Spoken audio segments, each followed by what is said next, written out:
Hello guys, कैसे हैं आप सभी। सब लोग अच्छे होंगे, मैं ऐसी उम्मीद करती हूँ। और आज हमारे लिए एक बहुत बड़ा दिन होता है।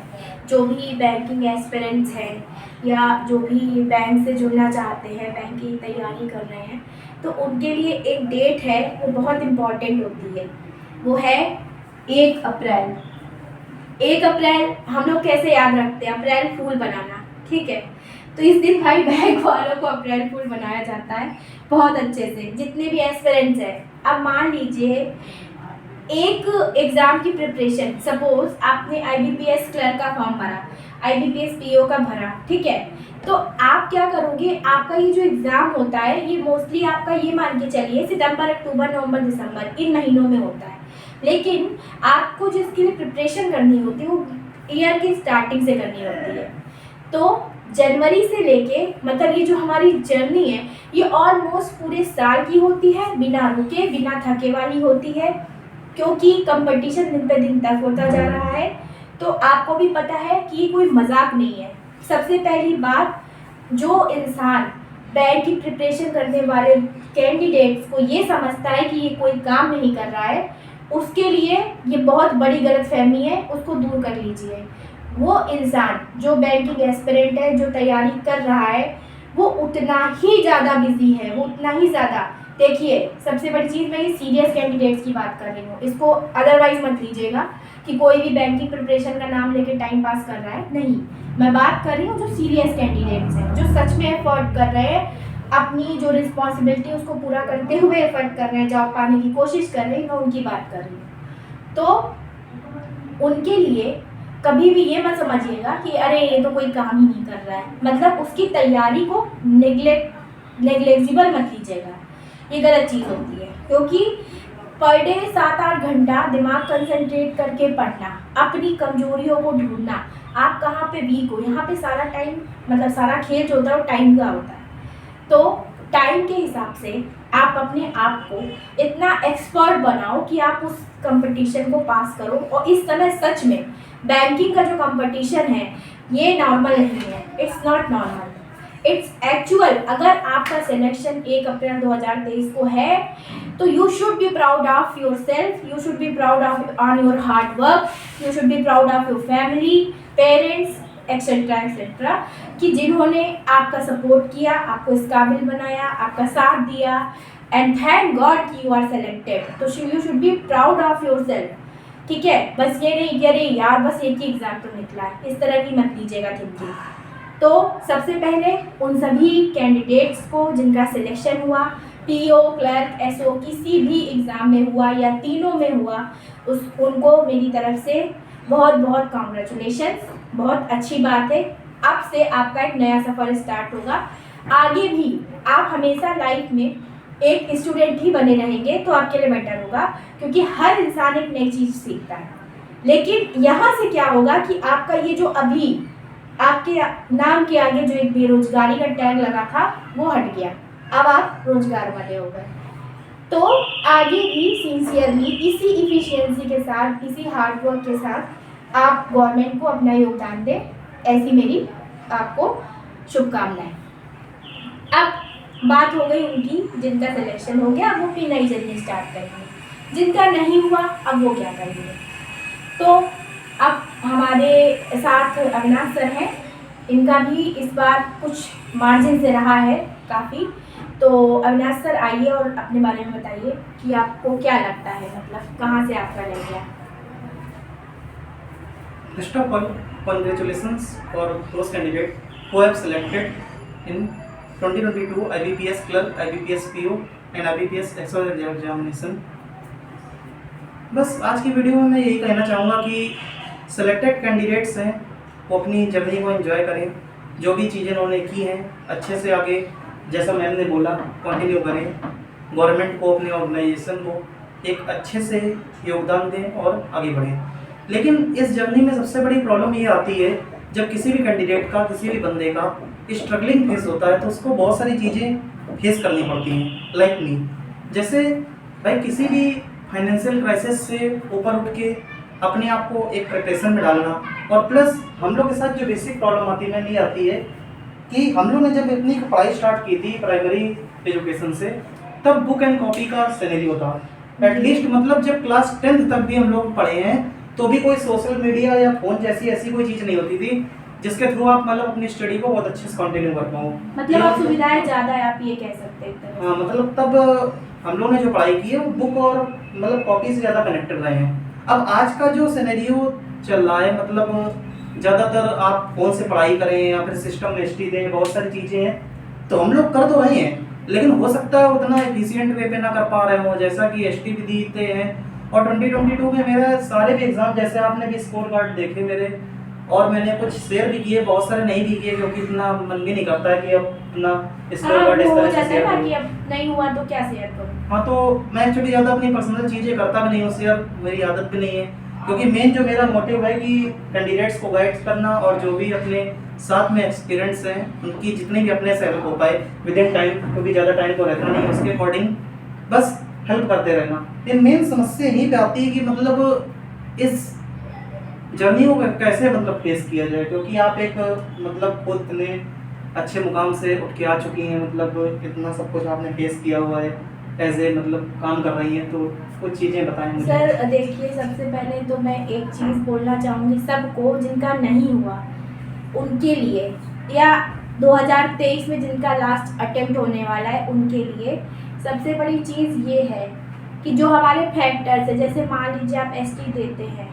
उतने कम टाइम में इतने क्वेश्चन बनाना मामूली बात नहीं है भाई। देखिए ये तो सीधी सी बात है। नहीं, उससे बड़ी चीज़ एग्जाम का लेवल भी बढ़ता जा रहा है, नॉर्मलाइजेशन ये समझ में आता है। मतलब पीओ में मैं आपको खुद बता रहा हूँ, मैंने अच्छे खासे अटैम्प्ट किए थे, वही आईबीपीएस क्लर्क में भी, आरआरबी पीओ, आरआरबी क्लर्क, आपने खुद स्कोर कार्ड देखा। मतलब अल्टीमेटली यहाँ पे ये नहीं समझ में आ रहा है कि आखिर काम किया जाए तो किन चीज़ों पे किया जाए, और सबसे बड़ी चीज़ कि क्या गारंटी कि मतलब आगे हम लोग की चीज़ें इतनी अच्छी रहेंगी, क्योंकि भाई टाइम तो अपने पास लिमिटेड ही होता है ना। हम लोग के मिडिल क्लास फैमिली में सारी रिस्पॉन्सिबिलिटीज होती हैं, घर के अगर आप बड़े मेंबर हैं तो सारी चीज़ें देखनी होती हैं। हाँ, वो चीज़ मैं समझ रही सर। देखिए लेकिन सबसे बड़ी चीज़ ये है कि नॉर्मलाइजेशन का आप कुछ कर नहीं सकते। आईबीपीएस जो भी स्ट्रैटेजी लेके आता है, मुझे भी ये चीज़ गलत लगती है, मुझे भी नॉर्मलाइजेशन बिल्कुल नहीं समझ आता है क्यों होता है, किस लिए होता है। मैं अगर ये मेरा वीडियो कोई ऐसा इंसान देखे जो मुझे बेटर समझा सके, तो आई रिक्वेस्ट हिम और her to please explain a video, explain normalisation, मतलब व्हाई इट इज़ नीडेड। अगर आप मान लीजिए आईबीपीएस का कोई भी एग्ज़ाम है, वो 6 शिफ्ट में है, ठीक है, तो जरूरी नहीं है आप भाई सारे शिफ्ट का पेपर एक जैसा रख सकते हो। यू हैव मेनी क्वेश्चंस जो आप अलग अलग पेपर में डाल सकते हो, बट सेम लेवल के हो। Why we need this normalisation, I don't understand this. और मुझे ये चीज़ लगता है कि इससे क्या होता है, बहुत सारे कैंडिडेट्स का फ़ायदा कम नुकसान ज़्यादा होता है। और मैम सबसे ज़्यादा क्राइसिस जो है नंबर ऑफ वैकेंसीज को लेके, जैसा कि बहुत सारे चैनल थे, हम लोग देखते आ रहे थे कि लोग प्रिडिक्ट कर रहे थे कि पीओ की वैकेंसी 10,000 के ऊपर जाएगी, क्लर्क की अप्रॉक्स 13 के आसपास जाएगी। तो इस पे आपका क्या कहना है? मतलब बहुत ही ज़्यादा लोगों को रिवाइज किया इसने। इस पे सर मैं कुछ नहीं कह सकती। देखिए, ना तो वैकेंसी हमारे हाथ में, बीइंग एस्पिरेंट हम लोगों के हाथ में ना वैकेंसी बढ़ाना है, हम लोगों के हाथ में नॉर्मलाइजेशन का भी हम कुछ नहीं कर सकते। लेकिन ये चीज़ गलत है, मुझे भाई इसका लॉजिक नहीं समझ आता। ये खिलवाड़ है और कुछ नहीं, कैंडिडेट के साथ मजाक है। हर जॉब में आप बैंकिंग को ही छोड़ दीजिए, क्लर्क पीओ की जो वैकेंसी निकल रही है, अदरवाइज इस बार आईडीबीआई ने भी मजाक किया। क्या किया? एक्सपीरियंस ऐड कर दिया। भाई जो आदमी काम कर रहा है उसी के पास एक्सपीरियंस होगा, वो एक ऑलरेडी जॉब में है, और जो बेरोजगार है वो कहाँ से एक्सपीरियंस लेगा? उसको जॉब चाहिए, इसीलिए तो वो एप्लीकेंट बना हुआ है ना, इसीलिए वो एस्पिरेंट है। नहीं तो जिसके पास जॉब है उसको एक अच्छी जॉब देने से अच्छा ये नहीं है कि हम जो बेरोजगार उनको जॉब में लेके आए। चलिए खैर, ये तो मतलब एक कंट्रोवर्शियल टॉपिक, इस पे डिस्कस करने से कोई फायदा भी नहीं है। बस ये कि हम लोग अभी इस टाइम पे चीजें किस हिसाब से मैनेज करें, थोड़ा सा ये नहीं समझा, क्योंकि अब तो ज्यादा बोलने का मन भी नहीं करता, क्या बोले। देखिए, सबसे बड़ी चीज़ मैं ये सबको कहना चाहूँगी जिनका ये 2023 लास्ट अटेम्प्ट होने वाला है, या जो इस बार 2 नंबर के अंदर से रह गए या पॉइंट समथिंग से रह गए हैं, तो ये जान लीजिए, एक मैंने कहानी सुनी है यहाँ पर तो बचपन से ही मैं सुनती आई हूँ कि एक लकड़हारा था, मतलब लकड़हारे का बेटा था, तो वो पेड़ अपने पिताजी को काटते हुए देखता था, तो उसका वही प्रोफेशन था। तो वो कोशिश करता था, तो एक दिन वो एक बहुत मोटा सूखा पेड़ काटने की कोशिश कर रहा था, मतलब वो बड़ा लट्ठा था, उसको काटने की कोशिश कर रहा था, उसे नहीं कटा। उसने 49 टाइम्स ट्राई किया, लेकिन जब उसने 50वीं बार काटा तो उसका पेड़ कट गया। तो इससे हम ये समझ सकते हैं कि मैं जानती हूँ, देखिए बोलना बहुत आसान है कि ऐसा होता है, लेकिन अब देखिए हमारे पास कोई और ऑप्शन भी नहीं, तो हम यही कर सकते हैं ना कि हम ये मान के चलें कि इस बार की जो हमारी कोशिश होगी वो हमारी 50वीं कोशिश होगी।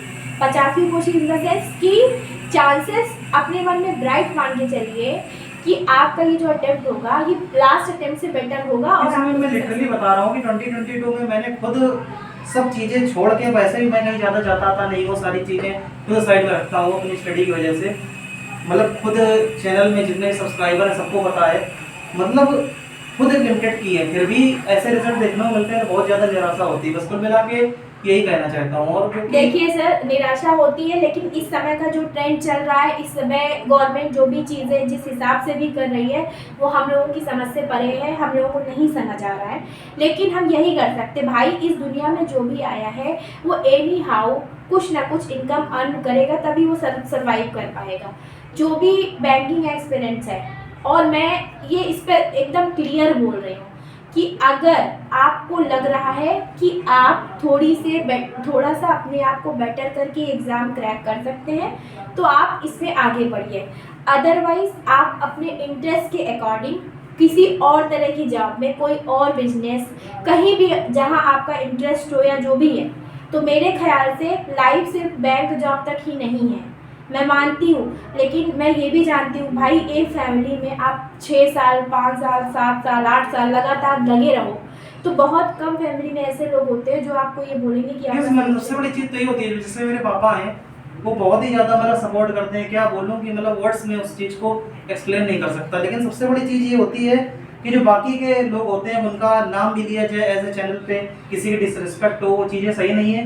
लेकिन मैं खुद फील करता हूँ कि जितने भी रिलेटिव्स होते हैं या फिर दृष्टि से देखने लगते हैं, हाँ मतलब उनका बेकार आदमी है। ऊपरी तो केवल बोलेंगे कि हम आपके साथ हैं सब चीज़ें, लेकिन ग्राउंड लेवल पे वो चीज़ें क्या हैं, मतलब बिल्कुल क्या बोले, अब कैमरे के सामने तो वर्ड नहीं निकल रहे, लेकिन उन चीज़ों को खैर बोलना सही भी नहीं है। बस कुल मिला के यही चीज़ है कि घर में केवल जो आपके घर वाले होते हैं, जैसे पापा हैं, मम्मी हैं, कुछ लोग हैं, वही आपका सपोर्ट करते हैं, बाकी तो केवल दिखावा करते हैं और कोई मतलब चीजें तो बाकी से आपको मतलब भी नहीं होना चाहिए। ये तो खैर खुला मैं एक्सप्लेनेशन देना चाहूंगा, इसमें तो खैर कोई दो राय नहीं है। देखिए, और आपको केवल इतने से ही मतलब होना चाहिए कि आपकी जो खुद के पापा हैं या वो चीजें मतलब कैसे मेहनत कर रहे हैं उनके बेहाव पे आप सोचो, ना कि लोग दूसरे क्या सोचेंगे। सुनो ही मत, जब भी आप प्रिपरेशन फेज में हो, आप किसी की ज़्यादा लोगों की मत सुनो, सिर्फ उन्हीं की सुनो जो एक्चुअल में सच में आपके साथ है। आपके पेरेंट्स हो गए, बहुत ज़्यादा आपके भाई बहन हो गए, या मान लीजिए किसी का और कोई गार्जियन है, ठीक है, तो वो उसकी ही सुने, आलतू फालतू लोगों की बिल्कुल मत सुनिए। ये चीज़ मैंने पहले भी आप लोगों को बताई है। तो भाई सबको मैं यही बोलना चाहूँगी, आपको भी यही कहना चाहूँगी अपना सर कि अपना जो भी आपका प्रिपरेशन है, इसीलिए तो मैंने हर जगह जाना ही छोड़ दिया, मतलब ही रखना छोड़ दिया, क्योंकि हमें पता बहुत अच्छा किया आपने। जो इंसान मेरे साथ ही नहीं है, बस सबसे जो ज़्यादा सपोर्ट करता है वो आपके पेरेंट्स होते हैं। बस भाई, और आपके हाथ में पैसे नहीं है तो एक टाइम के बाद आपको आपके पेरेंट्स भी सपोर्ट नहीं करेंगे। ये भी बात वही मैं सोच रहा हूं भाई, दिन पे दिन उनकी एज बढ़ेगी, आप बड़े होगे वो बूढ़े होंगे, उनको आपके सपोर्ट की जरूरत पड़ेगी। जब आपके हाथ में इनकम ही नहीं होगी, आप उनको कहाँ से सपोर्ट करोगे? ये एक फैक्ट है मतलब दुनिया का। तो सबको यही बोलना चाहूँगी, आप लोग अपनी एक बार शांति से बैठ के, जिनका नहीं हुआ एक दिन दीजिए, शांति से बैठ के इस बारे में सोचिए कि अभी भी, मैं ये डेफिनेटली कहूँगी, अभी भी आप लोग कुछ टॉपिक पे सुधार कर सकते हैं, ऐसा नहीं है। आप अपने आप को अभी भी बेटर कर सकते हैं। आपके पास अभी अगस्त में एग्जाम आरआरबी के लगे होंगे, उससे पहले का टाइम है, आप अपने ऊपर फोकस करिए। कोशिश कर रहा हूँ डेली शेड्यूल जो मैं अपने जो चैनल सब्सक्राइबर हैं, फैमिली मेंबर हैं, उनके लिए भी ट्राई करता हूँ जितना कर पाऊँ। बाकी मैं अपने ऊपर भी फोकस कर रहा हूँ, यही चीजें कि मतलब अच्छे से अच्छा कर पाऊँ, कहीं ना कहीं अपनी स्ट्रैटेजी बदलिए। एक कहावत है भाई, मंजिल नहीं समझ आ रही तो एक बार रास्ता बदलने की कोशिश करिए, पहले मंजिल मत बदलिए। लेकिन मैं ये भी कहूँगी साथ में कि साइड में आप और भी कुछ सोच के चलिए, या जिसका किसी और जगह इंटरेस्ट है, कहीं और जगह काम बन रहा है, कहीं और जगह जॉब मिल रही है, कुछ और कर सकते हैं वो, तो मतलब अल्टीमेटली उस चीज़ के लिए मतलब ज़रूर जाएं उस चीज़ के लिए, ऑब्वियसली उन्हें जाना चाहिए, क्योंकि सिर्फ एक जॉब के भरोसे आपकी पूरी ज़िंदगी नहीं चल सकती। अगर आपको ऐसा लगता है कि आप किसी और फील्ड में कहीं और इससे बेटर कर सकते हैं, सपोर्ट शुरू में देखिए कोई भी चीज़ एकदम से टॉप पे नहीं पहुंचती, टॉप पे पहुंचने के लिए आपको पहली सीढ़ी पे पैर रखना पड़ेगा। तो कोई भी चीज़ है, यही मैं बोलना चाहूँगी सबको, आपको भी और सबको भी यही बोलना चाहूँगी कि आप अपना फोकस, आप अपने आप को एक दिन शांति से टाइम दीजिए, बैठिए, सोचिए कि आपसे कहाँ कमियाँ रह गई। जो लोग 1-2 नंबर से रह गए हैं, जो लोगों की तैयारी बहुत अच्छी है और इस साल वो कंटिन्यू करते हैं, उन्हें भरोसा है वो इस बार निकाल ले जाएंगे, उनके लिए ऑल द वेरी बेस्ट। उनको तैयारी करनी चाहिए। जिनकी एज है, अगर उनके पास टाइम है, उनका फैमिली का सपोर्ट है, तो वो आगे भी तैयारी करें, मैं उनको बिल्कुल नहीं रोकूंगी। लेकिन जिनका एज मान लीजिए एग्जाम के बाद निकल रहा है, तो बिल्कुल भी ये ना सोचे कि उनकी ज़िंदगी बस यहीं ख़त्म हो गई, ये बहुत गलत चीज़ है। ऐसे ज़िंदगी नहीं ख़त्म होती है, ठीक है। तो आप यहाँ आए हैं तो आप एनी हाउ सर्वाइव करेंगे। तो जो मैंने कहानी आपको बताई वो याद रखिएगा। हो सकता है इस बार आपकी ये कोशिश 50वीं कोशिश हो और आपको सफलता मिले, और मैं यही विश करूँगी सबके लिए। आप सभी को मेरी तरफ से ऑल द वेरी बेस्ट। नया टाइम है, टाइम गंवाए बिना।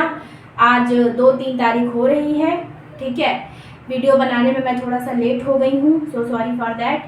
तो आप लोग सब लोग अपना जो भी था, मतलब पूरे साल की जो मेहनत गई, जो भी था, कभी भी मेहनत बेकार नहीं जाती, तो आप उसको नए सिरे से स्टार्ट कीजिए सभी लोग, और उसके तैयारी कीजिए, अपनी चीज़ों को बेटर करिए। आगे आने वाले एग्ज़ाम में आपको ज़रूर सफलता मिलेगी। तो आपके लिए भी ऑल द बेस्ट सर, और बाकी लोगों के लिए भी ऑल द वेरी बेस्ट। और मेरी बात पे ज़रूर एक बार सोचिएगा कि सिर्फ बैंकिंग जॉब ही जॉब नहीं होती है, ठीक है। और भी बहुत सारी चीज़ें हैं लाइफ में करने के लिए, समझने के लिए, सीखने के लिए। तो आप अपना क्या होता है ना, थोड़ा सा सोच को थोड़ा सा आगे बढ़ाइए, ठीक है। और बाकी फालतू लोगों की बिल्कुल मत सुनिए।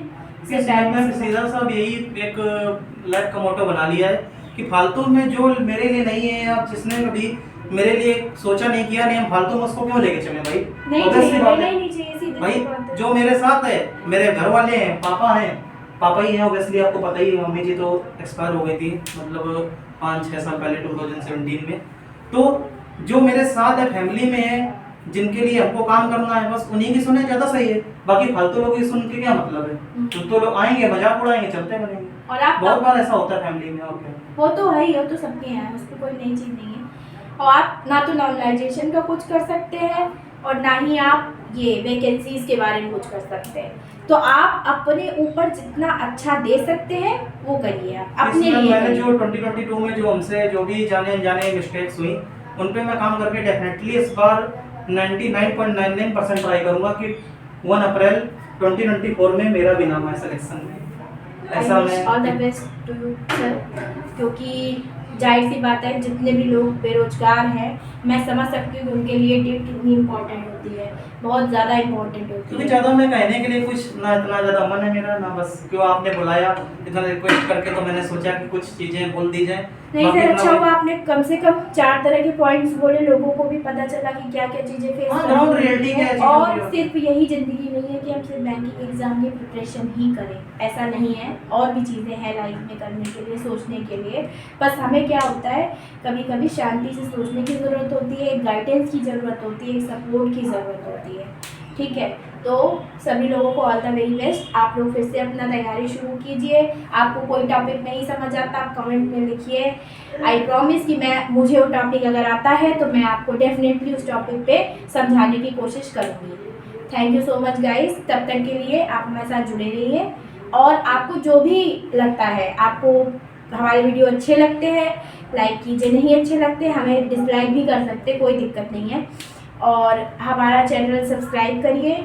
और आपको जो भी दिक्कत है, कोई भी टॉपिक है, कुछ भी नहीं समझ आ रहा है, you are free to write in the comment section. Thank you so much. Yes ma'am, thank you so much for you. बहुत ज़्यादा परेशान था, आपने गाइड किया, बहुत अच्छा लगा। Thank you. ज़्यादा मेरा कुछ बोलने का मन भी नहीं था, आपने इतना अच्छा गाइड किया, समझाया मुझे बैठाल के कि कैसे लाइफ को आगे बढ़ाना है, कैसे अपनी प्रिपरेशन को और अच्छा करके चीज़ों को पॉजिटिव वे में बदलना है। तो थैंक यू सो मच। देखिए, पॉजिटिव होना बहुत ज़रूरी है लाइफ में। निगेटिव करने के लिए बहुत लोग पहले से ही आपको हैं, Yes. तो बेटर होगा कि आप पॉजिटिव होके चलिए तो ज़्यादा अच्छा रहेगा। मुझे ऐसा लगता है, मुझे देख के आप लोगों को मोटिवेशन लेना चाहिए। मैं एक विजुअली इम्पेयर्ड पर्सन हूँ, ठीक है। यस मैम की स्टोरी आप आराम से देख सकते हैं, चैनल पे पड़ी हुई है। हाँ। बाकी मुझे आज तक क्लास में बोर्ड पे क्या लिखा है ये दिखाई नहीं दिया, लेकिन मैंने अपने एंड से चीज़ों को सुन के समझने की कोशिश की है। अविनाश सर मेरे साथ प्रिपरेशन करते हैं, इनको पता है कि ये मेरे को पजल अगर एक बार बोल के बताएंगे तो उनको हमें दोबारा नहीं बताना पड़ेगा, ये चीज़ें जानते यस हैं। मैम बहुत मतलब सुन के पजल बनाने की कैपेबिलिटी रखती हैं, तो इस आप लोग को वजह सीखना चाहिए से उनसे। ये चीज़ बहुत टफ होती है। 20 मिनट में आपको 35 क्वेश्चन करने हैं, वो भी आपको सामने जब आप खुद से देख के करते हैं, कंपैरेटिवली आपको टाइम कम लगेगा। आप किसी के सुन पे करते हैं तो आपका क्या है, दिमाग 2 जगह बटा होता है, एक आपकी कॉपी पे, दूसरा सामने वाले की आवाज़ पे। तो ये फोकस करना थोड़ा मुश्किल होता है, लेकिन मैंने अपने आप को इस प्रैक्टिस में ढाला। मजबूरी थी, कोई और ऑप्शन नहीं है ना, मजबूरी है। तो या तो पढ़ाई कर लूँ मैं अच्छे से, या नहीं करना है तो ठीक है, हाय बेचारी बन के घूमूँ, कोई दिक्कत नहीं है, उसके लिए तो सभी तैयार हैं। तो इस वजह से तो कोशिश करिए भाई, जो भी ऐसे कैंडिडेट्स हैं जो भी किसी भी डिसेबिलिटी से जूझ रहे हैं, तो आप अपनी डिसेबिलिटी को ताकत बनाने की कोशिश कीजिए। कमजोरी नहीं, कमजोरी अगर है भी किसी ना किसी कहीं ना कहीं से आप कमज़ोर हैं, तो डेफिनेटली कहीं ना कहीं से आप स्ट्रांग भी होंगे। तो अपनी स्ट्रांग पॉइंट को पहचानने की कोशिश करिए, उस चीज़ को लेके अपनी लाइफ को आगे बढ़ाइए। रोने से, हाय बेचारा हाय बेचारी बनने से लाइफ नहीं चलती है। मैं जब कभी भी डिमोरलाइज होता हूँ, कभी भी डिमोटिवेट फील करता हूँ, तो आपकी स्टोरी देख लेता हूँ। मैंने खुद ही अपने चैनल पे डाली थी और वही देख लेता हूँ, तो अंदर से फीलिंग आती नहीं यार अविनाश करना है, अभी जल्दी बाकी है। तो इसी शिद्दत के साथ बस लगा हुआ हूँ। आशा करता हूँ भगवान ने अच्छे से साथ दिया, मेरी मेहनत रंग लाई, तो डेफिनेटली सर मैं जॉब लेके ही रहूँगा, इस पर कोई भी दो राय नहीं है। आइए तो अब इसी वीडियो को एंड करते हैं, तब तक के लिए आप लोग अच्छे से पढ़ें और जितना भी मैं कोशिश करूँगा आप लोग के लिए अच्छा से अच्छा करने की, बस अच्छे से पढ़ें, पढ़ते रहें। Thank you so much.